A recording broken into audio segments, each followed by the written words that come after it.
नमस्कार मंडळी, नांदेडहून आपला मित्र प्रवीण सोनी आपल्या उशिरा रात्रीच्या स्वयंपाकामध्ये आपले स्वागत करत आहे। आता करवंदाची दिवस आहेत, करवंद भरपूर प्रमाणात मिळत आहेत।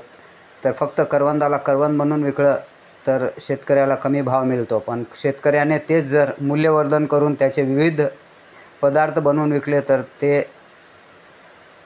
त्यांना त्यांचे जे हे आहे आय आहे त्याच्यामध्ये वृद्धी होईल, त्यांच्या इन्कममध्ये वाढ होईल।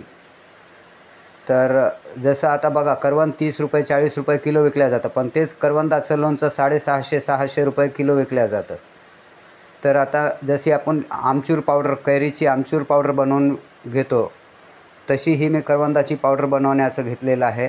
त्यासाठी करवंदाचे काप केले। तर माझ्या पावसाळ्याचे दिवस आहेत, ऊन नाही, वाळणार नाही, म्हणून वाळवण्याचं हे एक पद्धत मी हे करत आहे, अंमलात आणत आहे।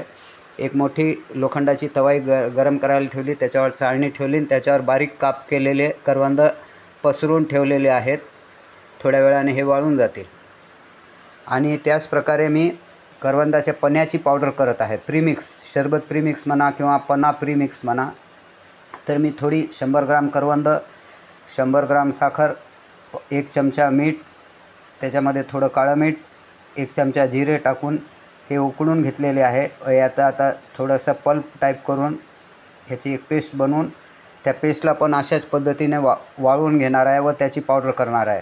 म्हणजे वर्षभर आम्हाला कधी पण करवंदाचा पन्ना प्यायचा किंवा शरबत प्यायचं मनात आलं तर 1-2 चमचे पावडर आपल्या चवीनुसार थंडगार पाण्यात मिसळून हे आपण वर्षभर आस्वाद घेऊ शकतो। आणि अशा प्रकारे आपण आपल्या शेतकऱ्यांना त्यांची आय वाढवण्यासाठी, त्यांचे उत्पन्न वाढीसाठी मदत करू शकतो। धन्यवाद।